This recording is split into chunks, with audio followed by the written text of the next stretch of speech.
Olá, sejam bem-vindos ao Frente a Frente, que começa agora. O bate-papo de hoje é com Claudevan Melo, reconhecido como o maior colecionador de registros musicais ligados a Alagoas e que lançou recentemente seu mais novo livro, uma biografia sobre o maestro Otaviano de Assis Romeiro, ficou famoso como Maestro Fonfon. E boa parte da população de Maceió e de Alagoas, no todo, não conheceu, claro, a obra do Maestro Fonfon. Eu pergunto, Claudevan, o que dizer sobre esse percentual altíssimo de alagoanos que não conhecem o Maestro Fonfon?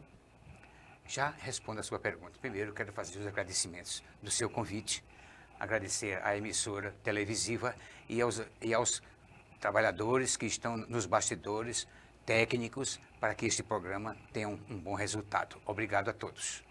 Obrigada. Bom, o que representa o Fonfon? Fonfon foi um garoto, como todos nós nascemos nas cidades do interior. Ele nasceu nas cercanias de Santa Luzia do Norte. Como toda criança, passou por aquele período de vida local, pouco estudo. Depois ele recebeu as influências dos folclores locais e se desenvolveu com essa aptidão. Teve uma carreira longa, no sentido de que produziu muito, terminou viajando muito fora do Brasil e ficou reconhecido mundialmente como o divulgador, o embaixador da música brasileira. Sim, e como foi chegar ao sucesso ele nasceu aqui em Santa Luzia e faleceu na Grécia, né? Sim. Essa trajetória, como se explica? Como todo indivíduo que tem essa aptidão de vencer, ele foi um desses, por si próprio, com toda a sua garra, sobrepujou muitos momentos difíceis, venceu todas essas batalhas que é galgar espaço no universo de música e conseguiu montar um dia, depois de passar por algumas orquestras, como um simples intérprete instrumental, saxofonista, ele acabou lá na década de 30, final da década de 30, acabou montando a sua orquestra. Daí foi um grande passo para ele crescer, ser conhecido e ser convidado para fazer turnês. A primeira turnê foi na América do Sul, Uruguai, Argentina, e depois, em 47, empreendeu uma turnê pela Europa, onde ficou 5 anos ininterruptos. Pois é. O papel do Maestro Fonfon na música aqui em Alagoas, como pode se definir? Um grande desconhecido, porque ele teve uma carreira mais fora de Alagoas. O seu período, onde ele estava atuando, era necessário que as pessoas estivessem no eixo Rio-São Paulo, principalmente o Rio de Janeiro. Década de 30, era obrigatório que o indivíduo estivesse nessa região. Pelo amparo, pelos teatros de revista, pelas rádios, né? Alagoas não tinha rádio. Tinha que passar por São Paulo ou Rio de Janeiro? Primeiramente o Rio de Janeiro. O sucesso posterior era São Paulo. Com certeza absoluta. Qualquer indivíduo que fizesse a migração do norte-nordeste para o sudeste, a capital era Rio de Janeiro. Posterior, São Paulo. E como isso era desenvolvido do ponto de vista das condições dos cantores, dos músicos? Como isso se dava? Se dava muitas vezes porque o indivíduo adentrava no mundo, por exemplo, do teatro de revista, do circo, que não pode ser esquecido, do circo, do teatro de revista, e eram observados. Era outra composição, sim, não é? eram por aí. Depois vinha a rádio, né? Principalmente a rádio, onde o indivíduo entrava como calouro, ou postergava qualquer coisa na área da música, né? Como composição, como intérprete, como regente, e eram depois convidados para uma gravação. Pois é, e o acervo musical, como anda? O acervo, musical do Mestre Fonfon. o acervo do Maestro Fonfon está protegido aqui sob os meus cuidados. Pois bem, como eu disse, é difícil fazer uma coleta de um personagem da música que contribuiu tanto, né? Qual é a maior dificuldade hoje de viabilizar esse acervo? Porque esse acervo é imenso, né? Sim, eu tenho um acervo constituído, eu repito, porque foi uma base que me cobraram para trazê-lo aqui, né? As transportadoras me cobraram sobre piso e o peso foi taxado em 4 toneladas. 4 toneladas? 4 toneladas de acervo. Objetos. Geral. Isso compreende muitas coisas, não é só discos. Radiolas, discos, anotei aqui, livros, gibis, revistas, Partituras, fotografias, filmes que constituem o acervo. Literatura, partituras, discos, aparelhos que tocam, reproduzem música mecânica, que são os gramofones, muita literatura, coleções de revistas. Há muitas revistas que é necessário para compreender este espaço de tempo. Citando o Mestre Fonfon, por exemplo? Não, sim, que citam todos, porque são revistas especializadas em música e em músicos. São revistas como a revista Malho, como a revista Radiolândia, como a revista do Rádio, como a revista Cruzeiro, Manchete.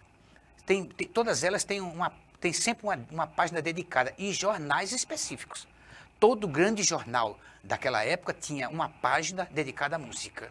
A música, a cultura, no geral. Em o geral. que acontecia na cidade, né? O que acontecia no estado, no âmbito da música. Sim. E ele se deu bem rapidamente no sul do Brasil, quando resolveu ir para o Rio de Janeiro? Normalmente, todo indivíduo que começa tem seus percalços, mas a aptidão faz com que ele sobreponha tudo isto. Voltando à questão do acervo, o que se espera fazer com este imenso acervo?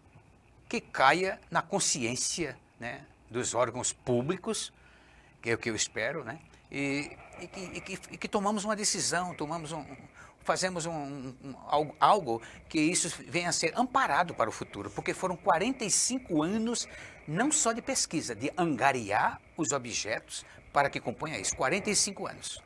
Claudevan, como é que você faz, como é que você construiu esse acervo?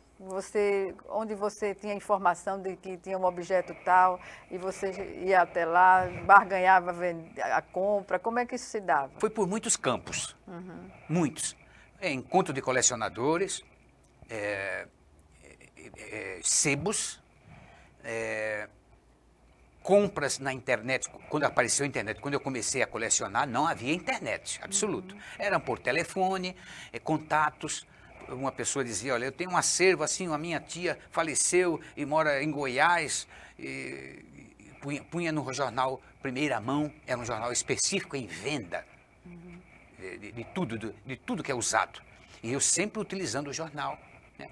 E saía, fazia a compra, me comunicava. Isso foi gota a gota. Viajei muito para aquelas cidades ali no entorno, Rio, São Paulo, para adquirir todo esse acervo. Isso foi gota a gota.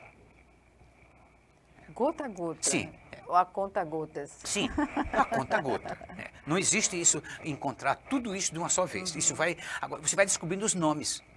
Por exemplo? Você vai descobrindo os nomes. Por exemplo, os nomes da literatura lagoana. Você está começando, por exemplo, você está juntando Fonfon. Aí aparece num disco um personagem, Teófilo de Barros, vai procurar quem é. Aí eu acabo descobrindo que é uma lagoana que compôs. Aí você sentia vontade Começa a colecionar outra pessoa. Começa a colecionar outra pessoa. Toda a vida foi assim. Então quantos Porque você o disco colecionou? Há mais de 100. No mais total, de 100. mais destes 100, Sim. quantos do Mestre Fonfon? Eu diria que de Alagoas, com certeza, uns 50 nomes. É muita coisa. Que todos esses que estão no acervo viveram fora daqui, principalmente. Não havia possibilidades, né, na época, hoje ainda é difícil com a internet e tudo mais. Imagine naquela época como não era difícil se consolidar musicalmente, sobretudo musicalmente, não é? Sim. Existem as dificuldades, porque o indivíduo que estando lá no eixo Rio-São Paulo, ele se comporta com muitos contratos, e o eixo onde ele vai ter condições de sobrevivência, né? E ele vai deixando os seus lados... O fato de grande parte dos alagoanos não ter tido a oportunidade de conhecer, a que se deve? Divulgação. Eu sempre faço essa analogia, divulgação. Por que uma pessoa comum, até mesmo uma pessoa sem nenhum conhecimento, por exemplo, sabe da vida de grandes personagens, como o jogador de futebol, sabe o dia que tomou um café, sabe tudo. Então ele tem informação. Para não conhecer esse atributo dos grandes mestres da música alagoana, é porque eles não tiveram conhecimento através da divulgação. Divulgação é tudo, né? Sim. Dentro desse universo artístico, cultural e musical. Sim. Sobretudo, né? Sim. Você só passa a ter conhecimento com a divulgação. Agora, no caso do pesquisador, não é bem pela divulgação. É o intuito dele de ter o olhar do cão de caça. Como então, é o olhar de cão de caça? Por exemplo, uma pessoa comum, né, que não está com esse devido desejo de pesquisar. De colecionar alguma coisa. Ela pega um CD, né? ela pega um... Hoje não se usa mais nada, é tudo digital, tal, não lê, quase não lê, só ouve. Mas se uma pessoa pegar um disco e só olhar e tocar, vai faltar muita coisa para ele compreender o universo, que é observar. A totalidade do universo, por exemplo, material. Ler. Quem compôs? Está escrito no disco. Eu estou falando dos discos naquela época, que traziam essa borda de informações. O nome do compositor, o nome do intérprete, o nome de quem acompanhou, conjunto. Vinha todas essas informações. Aí vem o nome da gravadora. Aí você vai fazer um levantamento de todo esse contexto, em que época se deu aquilo, se tem alguma conotação histórica, política, aquela letra, quem são aqueles personagens que estão ali, aí você vai levantar um por um. E às vezes foi nessa forma que eu encontrei que um desses personagens geralmente era alagoano. Mas que... Produziu muito aqui. Aqui tem nomes importantes no universo da música brasileira, nascidos aqui, nunca mais voltaram aqui, mas compreenderam a vida musical como produtor de música. Por exemplo? Pô, Valdrico é um indivíduo que fez orquestra em São Paulo. Valdrico. Ele vai ser citado agora no próximo livro. É um compêndio. Vai ser um livro com 10 personagens. Ele chegou lá nos anos 30 também e formou orquestra. Nunca mais voltou aqui. Aí tem Teófilo de Barros, um produtor, compositor, produtor, divulgador. Teve ocupações no começo do rádio, indicado por Chateaubriand, é um alagoano. Tem Luiz Vanderlei, nascido em Colônia de Leopoldina, produziu muito. Até em cinema ele aparece. Incrível. Tudo isso eu vou chamar o nosso primeiro intervalo e no próximo bloco a gente conversa sobre essa questão do museu, porque é uma alternativa a única viável para guardar esse acervo, né? Então a gente volta em 1 minuto. Até já. A votação política passou. Há mais de 40 anos, um grupo de médicos criou uma organização de emergência médico-humanitária capaz de oferecer ajuda às pessoas em meio a desastres naturais, epidemias ou guerras, atendendo os mais necessitados sem se importar com raça, religião ou ideologia. Hoje, Médicos Sem Fronteiras envia equipes totalmente preparadas para responder a emergências por todo o mundo. Nossos profissionais são financiados por pessoas como você e eu. Conheça-nos, participe, apoie, porque juntos chegamos mais longe.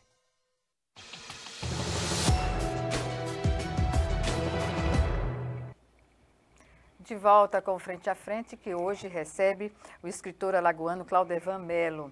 Ele é reconhecido como o maior colecionador de registros musicais ligados a Alagoas e lançou recentemente seu mais novo livro, uma biografia sobre o maestro Otaviano de Assis Romeiro, conhecido no universo da música como Maestro Fonfon. Eu pergunto a você, nesse bloco inicialmente, Claudevan, sobre essa condição do acervo não ter lugar ainda e quais são as alternativas, se é que existem já, para trazer esse material do Maestro Fonfon e de outros também. Não, já estão em Maceió. Já estão? O acervo chegou aqui em janeiro de 2022. Eu aluguei um casarão e estão tudo lá guardados. Seria possível o Museu da Imagem e do Som teria espaço para abrigar esse museu? Isso pode derivar-se depois de um encontro, de um projeto, né? Isso são coisas que têm que ser avaliadas. Mas, a priori, é viável? A priori, seria qualquer coisa importante para tratar da preservação de todo este acervo. É um patrimônio. Sim, é um patrimônio, sim. Pois bem. Nos fale sobre essa questão do Maestro Fonfon ter produzido muito durante a Segunda Guerra.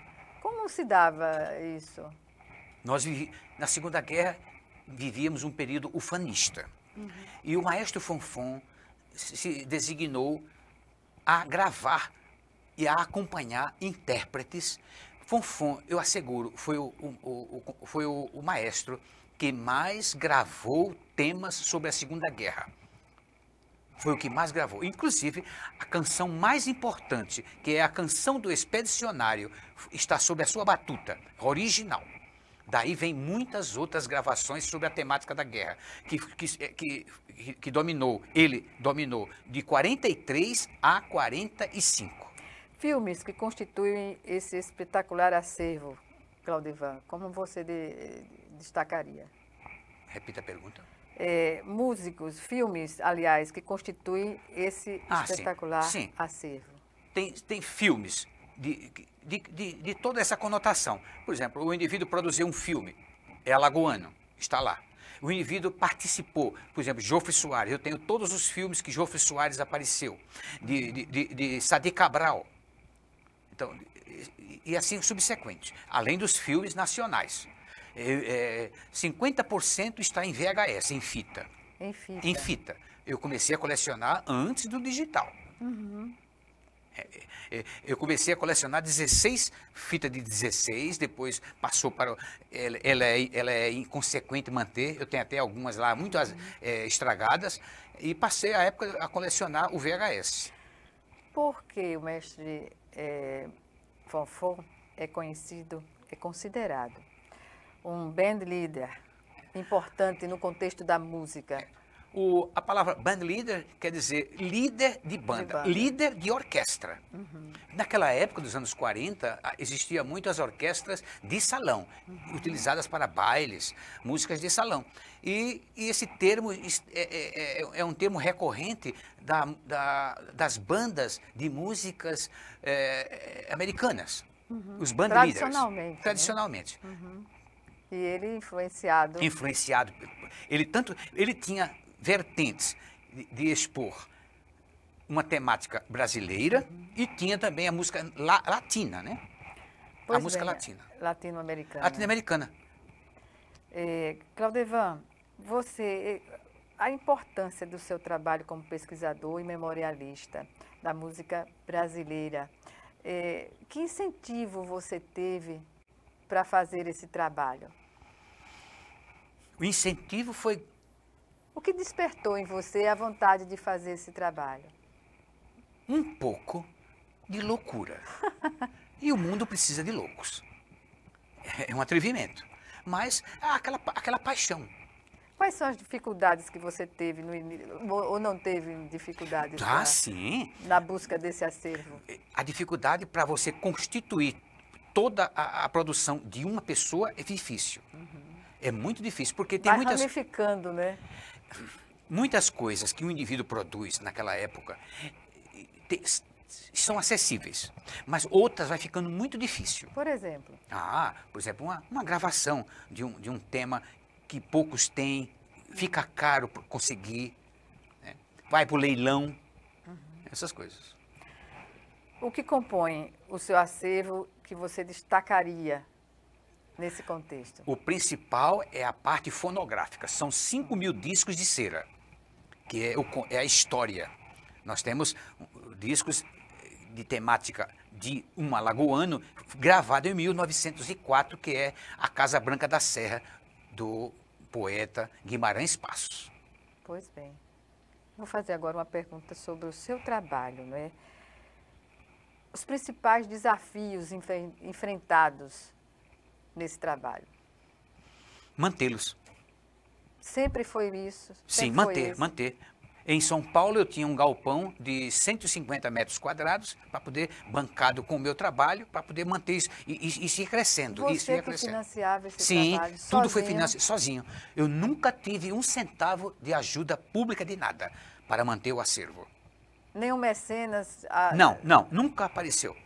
Todos acham muito interessante, mas divagam, negligenciam com a palavra.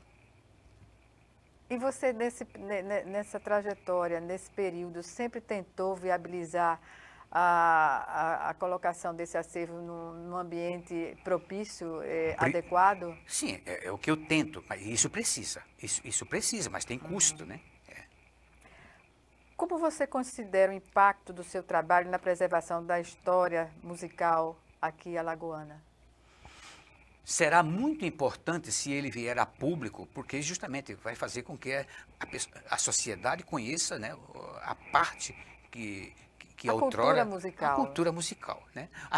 A base, as raízes, porque todo mundo quer estudar como foi o passado. As raízes, o que sucedeu. Hoje nós estamos aqui porque tem um passado. Sem o passado não tem história. Não tem como. E nem se prevê o futuro. São coisas que têm que estar preservadas. Há perspectivas, né? Mas podem se confirmar ou não.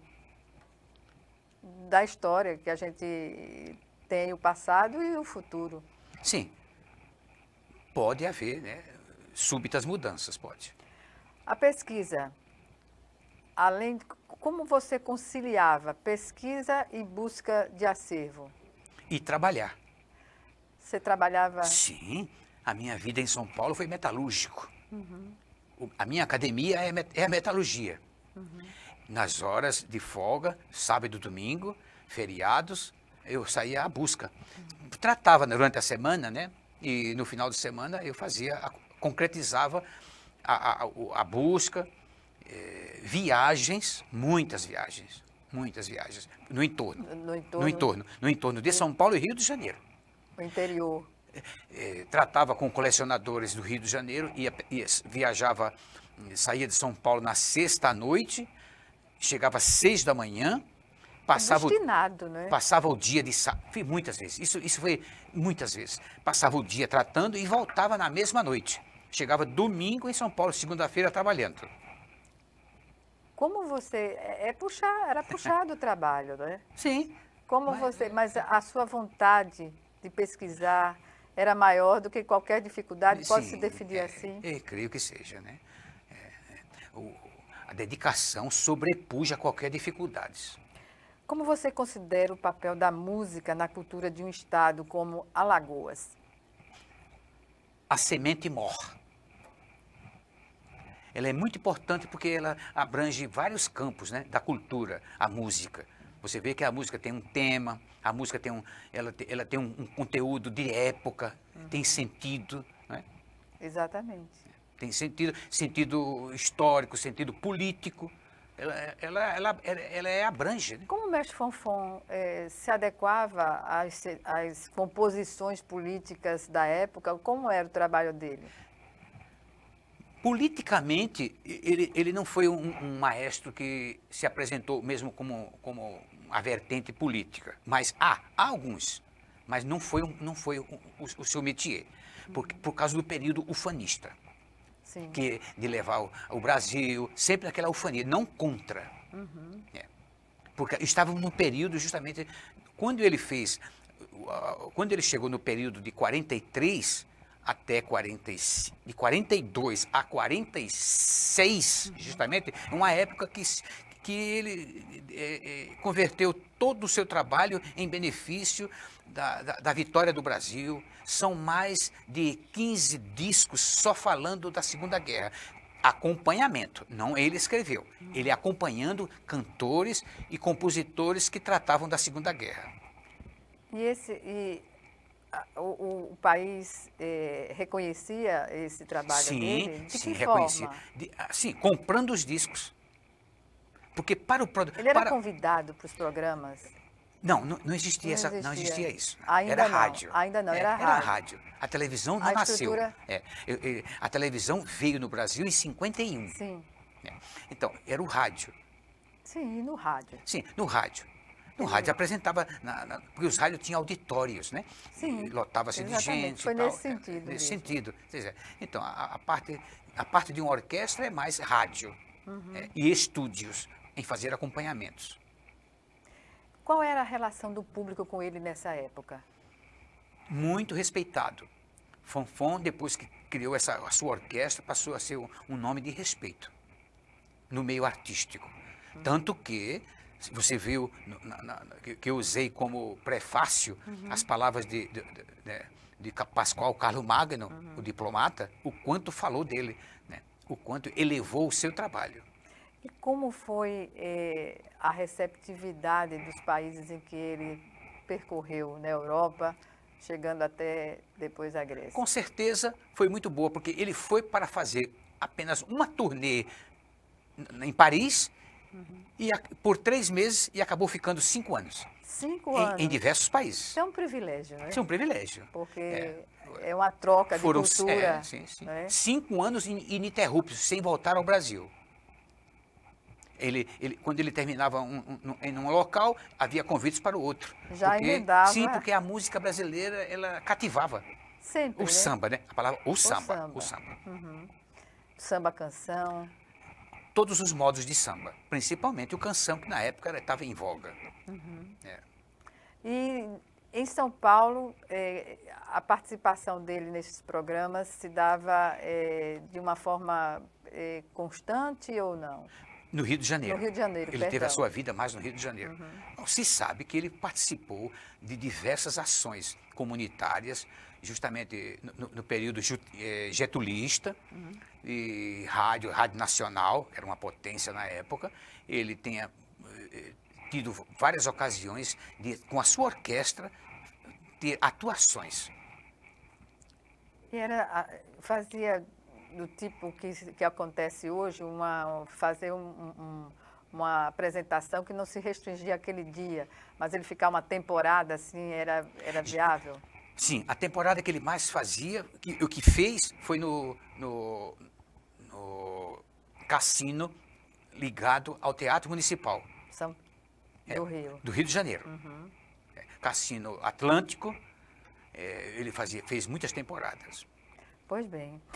Vamos chamar agora nosso segundo e último intervalo. E já estaremos de volta para conversar mais com Claudevan Mello. Até já.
De volta com Frente a Frente, que hoje recebe o alagoano escritor Claudevan Mello, reconhecido como o maior colecionador de registros musicais ligados a Alagoas, mas também ao teatro.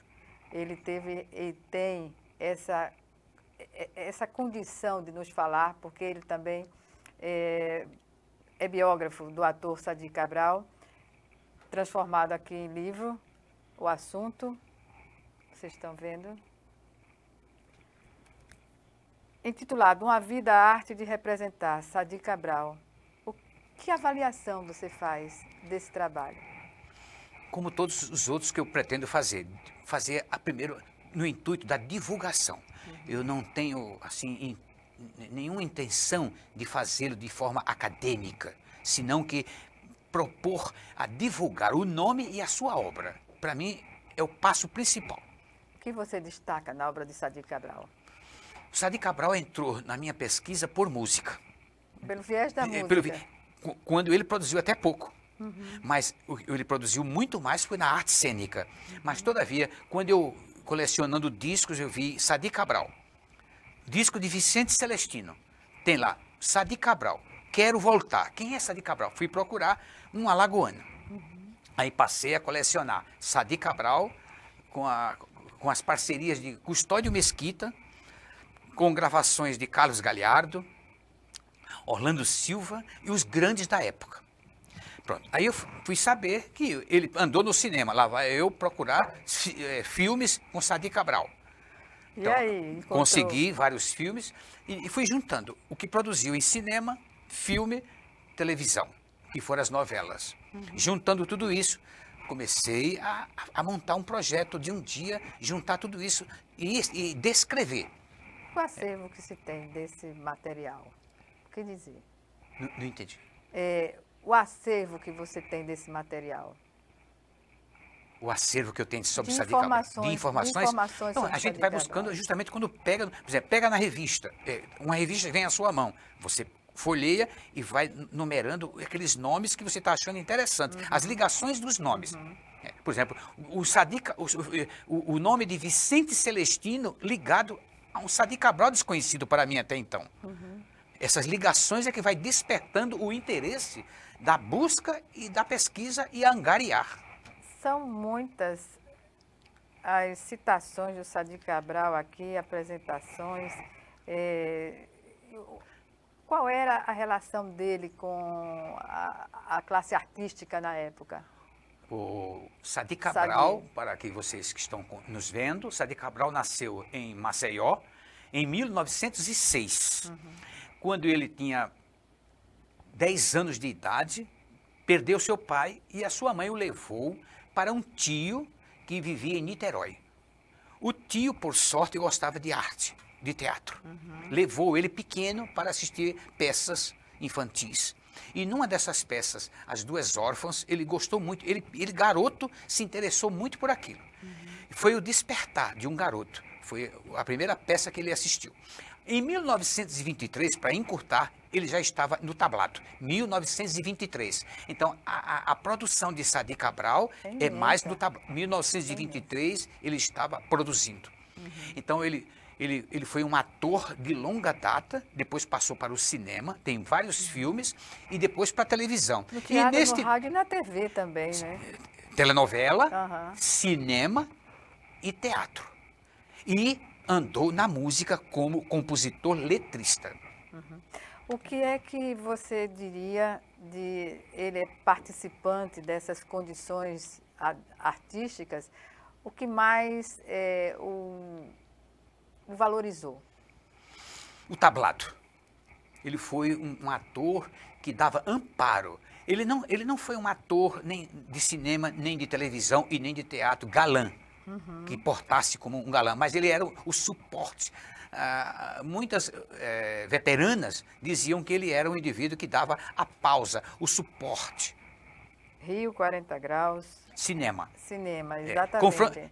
Aí ele contracena. Interessante. Ele contracena com Jofre Soares. Com Jofre Soares. Com Jofre Soares. Nas telenovelas, como era a relação dele? Ele gostava de fazer? Ele foi um homem de imagem. Gostava muito de participar. Ele estava já idoso, confessava que gostaria. Ele trabalhou até os últimos dias. Trabalhou? Trabalhou. 2 anos antes de falecer, ele ainda apareceu em TV. E a classe artística, qual era a relação que tinha com Respeito. Ele era um veterano. Ele passava uma fluidez de quem conhece a história do tablado. A credibilidade. É. Influenciou alguns artistas da época. Muita gente passou por ele e deixou mesmo. Dizem que ele deixou raízes. Esse projeto Goma Laca, nome dado à matéria-prima utilizada na feitura de discos fabricados no Brasil, da produtora Bianca Maria Binazzi, é um projeto ligado a participações? Não de Sadi. Isso era um projeto que tínhamos em São Paulo. Maria Bianca Binazzi, ela criava os projetos de divulgar o disco de cera. Era um projeto que foi copiado de Mário de Andrade. O Mário de Andrade, quando eu fazia as viagens, pesquisas e folclores, ele trazia música. E convidava amigos na sua casa, lá na Barra Funda, para ouvir. E ao ouvir, se tecia comentários pelo que estava se ouvindo. É por isso que se chama Goma Laca, discação. Era um projeto que chamava discação.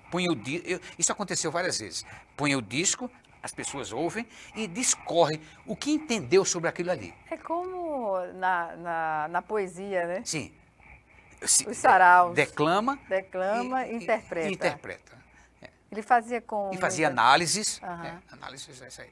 Era comum... Agora, a gente que vai fazer isso, geralmente escolhe para pôr no disco coisas que tenham o que falar. Não aleatório. Não, coisas que tenham um sentido histórico, de descoberta, existe. Porque tudo no Brasil foi levado ao disco, tudo. O homem, a primeira vacina, a descoberta disso, a descoberta daquilo, foi ao disco em música. Para a campanha? Não só jingle, era coisa popular.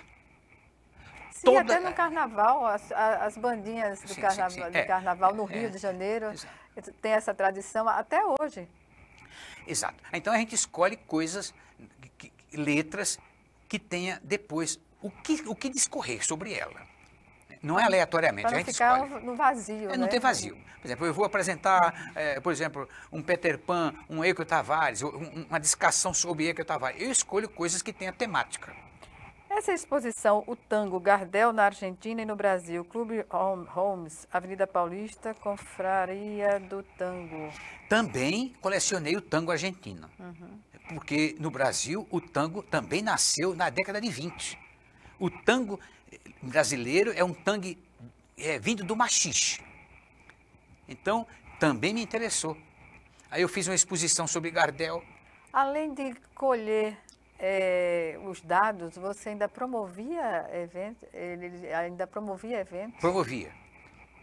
Promovi diversas exposições. Eu fiz uma exposição de 100 anos da Dalva de Oliveira, de Francisco Alves, 2015. Recente, pode-se dizer. Foi 100 anos de Dalva. Eu fiz uma exposição. Uma exposição sendo na Casa de Cultura Mário de Andrade. Foi. Isso aí. Francisco Alves, o que dizer?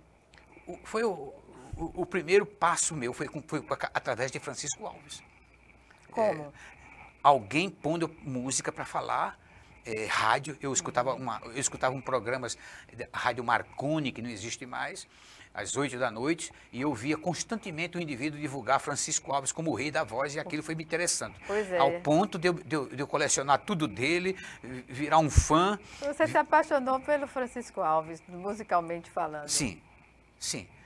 Tanto é que eu fui ao Rio de Janeiro muitas vezes na sua época da morte, visitar onde morreu, visitar o seu túmulo. Fiz essas campanhas aí. E fiz programa na Rádio Nacional. Fiz programa na Rádio Nacional sobre Francisco Alves e Jararaca e Augusto Calheiros. Esses programas, como eram feitos? Este programa era feito, um programa chamado Rádio Memória. Ele não era ao vivo. Gravado. Era gravado. Então, eu me interessei muito. Como se fosse ao vivo. Me interessei muito por esse programa, porque é um programa que eu podia escolher um nome. Em vez de ficar pondo músicas aleatórias o tempo todo, não. Eu escolhia um nome E durante todo o programa eu discorria a biografia artística daquele indivíduo e ao ponto que ia pondo trechos de músicas. Esse programa depois ia ao ar. Claudevan, esse primeiro encontro internacional de discotecas no Centro Cultural São Paulo em 2016. Sim, foi um encontro de discotecários internacional. Veio gente de vários países. Cada um expor como lidar com discotecas. Porque as rádios, devido a muitas coisas, por exemplo, de mudança de local, as rádios antigas, mudança de local, mudança de diretoria, jogaram fora todos os seus acervos. Então, esses acervos estão na mão de colecionadores e agora de institutos. Instituto Moreira Salles, Instituto isso, então, estão com esses acervos. E o acervo de Claudevan? Insisto aqui nessa questão. Existe. Você tem perspectiva de que vai conseguir, Claudevan? O que lhe diz a sua intuição, digamos assim? Em algum momento essas coisas brocham, assim, brota, que digo, brota.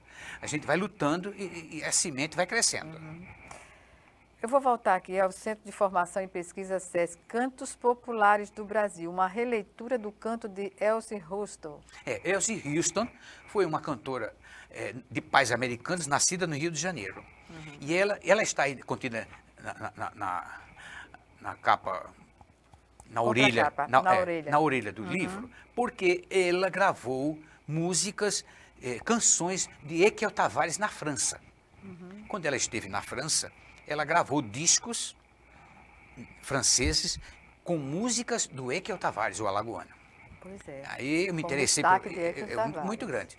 Eu me interessei por ela e passei a colecionar os discos. Ela gravou também discos nos Estados Unidos com canções de Ekel Tavares. A gente está falando do passado. E no presente, você continua colecionando? Continuo, nunca para. Sempre eu tenho uma lista das coisas que me faltam. Coisas que faltam. Coisas que faltam. Para completar a coleção, porque esse povo produziu muito. Muito. Era necessário que o indivíduo produzisse por ano, vamos imaginar, por ano, 150 gravações de discos. E os discos naquela época era de uma música calado. Não é como LP. É uma música por lado. Produzia-se muito. E isso é difícil você ter todos, de todos. Então você ainda fica às faltas e a gente fica procurando. Pois bem. Sadi Cabral, Uma Vida, a Arte de Representar. E aí eu destaco aqui essa cena, ela é relativa a que espetáculo? Essa cena é original, ou seja, ele está representando aí uma peça grega. E eu aproveitei justamente essa parte, né, que ele está todo vestido, trajado helenicamente, e fiz a capa. Pois bem. E na contracapa, um poema. É trecho de uma música chamada Mulher, que é dele, Mulher. Que quem gravou foi Carlos Galhardo. Mulher. Aí tá está a música completa. A música inteira. Completa. Bem, eu lamento informar, sempre digo isso a meus convidados, mas o nosso programa, o Frente a Frente, está chegando ao seu final. Eu gostaria que você destacasse, tem algum dado, algum número que possa, alguém que queira colaborar com você nesse trabalho, entrar em contato? Quem se interessar por algum desses livros ou conhecer o meu acervo, pode contactar-me.